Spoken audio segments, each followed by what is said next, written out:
Kamikazes, segunda parte.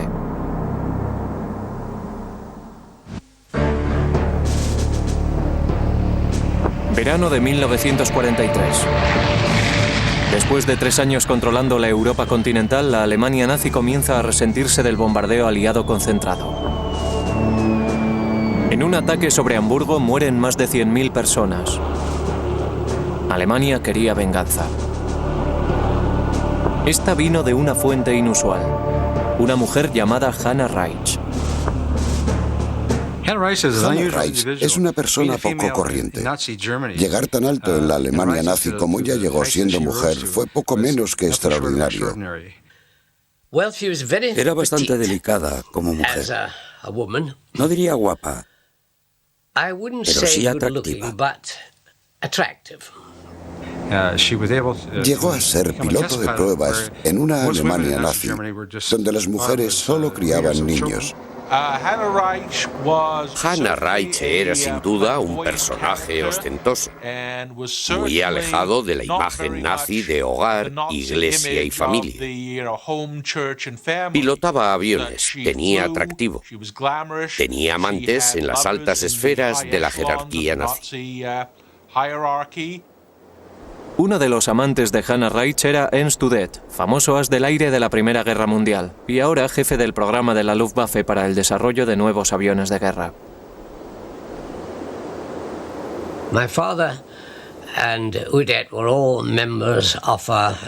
Mi padre y Udet pertenecían a una asociación de expilotos de guerra. Allí me presentaron a Udet, que era un conversador muy agradable, totalmente extrovertido, y le encantaba volar. Fue piloto acrobático en Estados Unidos. Estuvo muchísimas veces en ese país. Fue uno de los primeros en Alemania que se atrevieron a decir: si vamos a la guerra, no se la declaremos a Estados Unidos. Decía: los conozco, sé lo que son capaces de producir, y del mismo modo que producen coches y camiones, pueden producir tanques y aviones. Udet es el primer nazi de alto rango que se da cuenta de que la guerra está perdida. Se culpa a sí mismo. La muerte de Udet se debió en gran medida a que se dio cuenta de que iban a perder, de que los nazis, cuya ideología nunca le gustó y con quienes no estaba muy cómodo, llevaban a Alemania hacia su destrucción, y que además él había tomado decisiones equivocadas. Fue Goering quien lo rescató, pues ambos eran expilotos de la Primera Guerra Mundial. Habían coincidido en un escuadrón y era un personaje muy distinguido. Era el piloto con mejor registro de combate después de Richthofen. Udet regresó a regañadientes, supongo que creyendo las palabras de Goering cuando le dijo que sería un buen reclamo para la Luftwaffe. Sin embargo, le asignó un puesto que Udet era incapaz de desempeñar, el de jefe de departamento técnico. Era el responsable de la producción y presentación de nuevos tipos de aeronave, un empleo que acabó quedándole grande y entonces se suicidó. Hitler ordenó que el suicidio de Udet se ocultara al pueblo alemán. El ministro de propaganda Joseph Goebbels anunció que Udet había muerto probando un arma secreta. Se le dedicó un funeral de Estado. Hannah Reitsch no volvió a ser la misma tras la muerte de Udet. Fue entonces cuando se le ocurrió su plan. Udet es, que yo sepa, de los primeros que empezaron a pensar en misiles dirigidos. Udet también hablaba a finales de los 30 de una bomba tripulada. Sería una bomba con cola y alas, pero no propulsada. Debería transportarse hasta el objetivo antes de soltarse. Supongo que Hannah Reitsch estaba al tanto de estas ideas desde finales de los 30. En 1943, Reitsch decidió que la única forma de detener a los aliados era crear en la Fuerza Aérea Alemana unidades especiales de guerreros suicidas que pilotaran la bomba de Udet.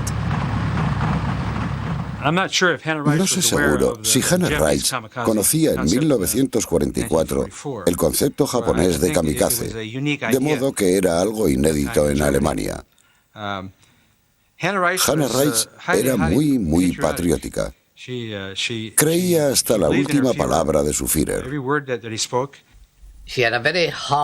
Tenía un corazón muy duro. Creo que era muy egoísta. Sabía hacia dónde se encaminaba y estaba dispuesta a llegar allí. Creía preciso que el enemigo sufriera un fuerte golpe para forzar un alto el fuego o tal vez una rendición con condiciones. Mientras llovía muerte de día y de noche sobre las ciudades alemanas, Hannah Reitz buscaba la salvación en las mitologías alemanas y nazis. Los antiguos caballeros teutones. En sus escudos llevaban la cruz negra, la misma que adornaba las alas de la Luftwaffe de Hitler. Sin duda el mito de los caballeros teutones, aunque no su historia real, era muy importante para los nazis, en parte porque les gustaba la caballería como símbolo. Eran muy sensibles a las juras, a la lealtad de sangre y a la lucha contra un enemigo del este. Los caballeros teutones nacieron en Palestina en el año 1190, fundados por caballeros alemanes que habían ido a luchar en las cruzadas. En 1309 se invitó a los caballeros teutones a acudir a Prusia, a las fronteras de la Europa oriental, para colaborar en la protección de misioneros cristianos frente a los infieles que ocupaban las amplias estepas rusas.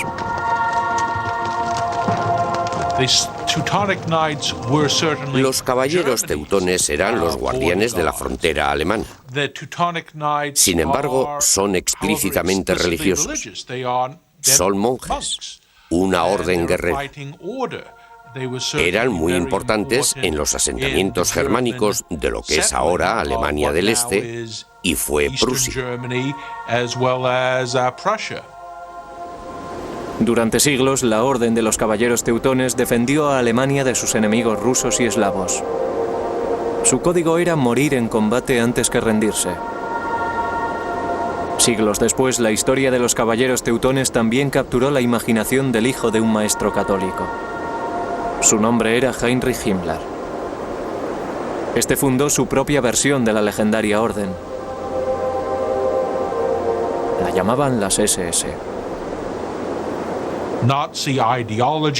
La ideología y mitología nazis se apoderaron decididamente del mito del caballero teutón para convertirlo en un precedente de su defensa contra los rusos, de su defensa de Europa contra lo que llamaban la bestia eslava que venía del este. Durante la Edad Media, los caballeros teutones llegaron a gobernar varios reinos alemanes. De entre ellos fue surgiendo un gran imperio militar, Prusia. El rey y general más famoso de Prusia fue Federico el Grande, un héroe de Adolf Hitler. Lo que los nazis tomaron de Federico el Grande no fue exactamente la figura histórica. Lo que extrajeron fue la imagen de un prusiano fuerte capaz de imponerse a una coalición de fuerzas. Durante 7 años, Federico el Grande defendió a Prusia simultáneamente contra las 3 naciones más poderosas de Europa: Francia, Austria y Rusia. Cuando los ejércitos nazis empiezan a sufrir la derrota contra la coalición de Norteamérica, Gran Bretaña y Rusia, Hitler ordena a su jefe de propaganda, Joseph Goebbels, la producción de una película sobre Federico. Esta se llamó El Gran Rey. Sin embargo, la película era en realidad sobre Adolf Hitler. Mostraba cómo Federico, y por lo tanto Hitler, vencería contra la adversidad si el soldado alemán luchaba hasta la muerte. Cuando la guerra se vuelve más desesperada para los nazis, Goebbels produce otra película. Esta se llama Kolberg, en referencia a la defensa suicida de la población prusiana de Kolberg contra Napoleón. Goebbels se empeña tanto en el éxito de la película que incluso retira unidades enteras del frente oriental para que actúen como extras. Deseaba crear un culto al propio sacrificio. Es un mensaje que la triste piloto nazi Hannah Reitz está muy dispuesta a oír. El problema de Hannah Reitz es que era mujer en la Alemania nazi. y el alto mando no se tomaba en serio a las mujeres. El suicidio de Ernst Udet la había aislado de las altas esferas de la jerarquía alemana. Sin embargo, Reich encontraría pronto un nuevo protector. Juntos harían volver la cabeza al régimen nazi.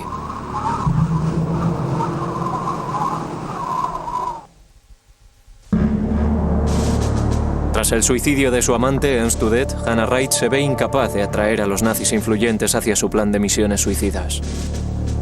Sin embargo, un nuevo amante cambiaría las cosas. El general Ritter von Greim era un duro oficial de la Luftwaffe que colaboró en la fundación de la Fuerza Aérea China para Chiang Kai-shek. La relación entre estos dos está abierta a la especulación. Se ha dicho que Hannah Reich y von Greim eran amantes. Aunque no tenemos constancia de ello, es cierto que se gustaban mucho, y además, von Greim, al igual que Udet, actuaba como mentor suyo. Por medio de Greim, Reich consigue una audiencia con Himmler, jefe de las SS. Ella le explica a Himmler su propuesta de escuadrón suicida.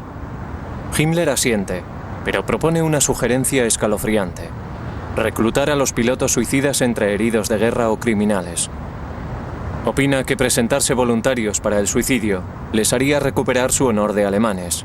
Una idea muy teutona. A Himmler, como siempre, le preocupa sobre todo su propio feudo, su papel en las SS. Sin embargo, Hannah Reich sabía que debía convencer a alguien incluso más importante que Himmler, y solo hay una posibilidad. Su ocasión llega en febrero de 1944. Inesperadamente, se cita a Reich en el retiro alpino del Führer, el Berghof. Será la primera mujer que reciba la Cruz de Hierro primera clase. Es el momento que Hannah Reich estaba esperando. Aprovecharía el encuentro para convencer a Hitler de que aprobara su plan de escuadrón suicida. En principio a Hitler no le impresionó la idea, por mucho que creyera que Hannah Reich era una persona agradable, alguien con el ánimo adecuado. Pensaba que el luchador alemán siempre debía tener una posibilidad de sobrevivir. Con todo, para agradar a Hannah, el Führer le da permiso para organizar el escuadrón. Sin embargo, este solo podrá utilizarse con su permiso explícito. Esta fuerza especial, exclusiva, se llamó los Selbstopferpiloten, o SOS, es decir, los pilotos del sacrificio. Hannah Reich fue la primera en apuntarse. Ahora lo que Hannah necesitaba era un avión suicida especial. Alemania ya había empezado a desarrollar otra serie de armas secretas, las armas V. Además del cohete V2 de von Braun, los científicos habían construido también la bomba volante V1. Esta era la bomba sin piloto con la que fantaseaba Ernst Udet. El V1 fue el abuelo de los misiles crucero de hoy. Poseía un motor de reacción y portaba una cabeza explosiva de 1 tonelada. En principio, el único propósito del V1 no tripulado era atacar Londres, en venganza por los bombardeos aliados sobre Alemania. Hannah Reich se preguntaba si podría construirse una versión tripulada del V1 como avión suicida. Sin embargo, la Luftwaffe se negó a hacerle caso. El alto mando de la Luftwaffe veía en ello una pérdida de recursos necesarios para su propósito de defender el Reich contra la ofensiva de bombas aliadas. No prestaron mucho apoyo. Hannah Reich decidió utilizar la V1, pero precisaba modificaciones. Ella no poseía ni la capacidad, ni la autoridad, ni el poder necesarios para ordenar su modificación. De nuevo, Hannah Reich precisaba ayuda. Un día suena inesperadamente su teléfono. Es el legendario SS Hauptsturmführer Otto Skorzeny, un James Bond de las SS. Skorzeny fue uno de los grandes guerreros no convencionales de la Segunda Guerra Mundial. Un táctico brillante, muy hábil sobre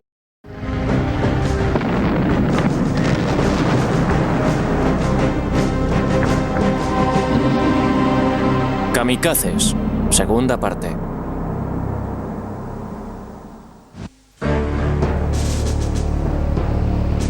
Verano de 1943. Después de 3 años controlando la Europa continental, la Alemania nazi comienza... Era sin duda un personaje ostentoso, muy alejado de la imagen nazi de hogar, iglesia y familia. Pilotaba aviones, tenía atractivo, tenía amantes en las altas esferas de la jerarquía nazi. Uno de los amantes de Hannah Reitsch era Ernst Udet, famoso as del aire de la Primera Guerra Mundial. Llegó siendo mujer, fue poco menos que extraordinario. Era bastante delicada como mujer. No diría guapa, pero sí atractiva. Llegó a ser piloto de pruebas en una Alemania nazi, donde las mujeres solo criaban niños. Hannah Reitsch A resentirse del bombardeo aliado concentrado. En un ataque sobre Hamburgo mueren más de 100.000 personas. Alemania quería venganza. Esta vino de una fuente inusual, una mujer llamada Hannah Reitsch. Hannah Reitsch es una persona poco corriente. Llegar tan alto en la Alemania nazi como ella... Y ahora jefe del programa de la Luftwaffe para el desarrollo de nuevos aviones de guerra.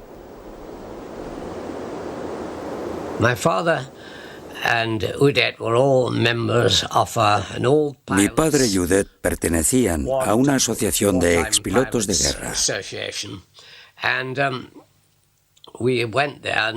Allí me presentaron a Udet.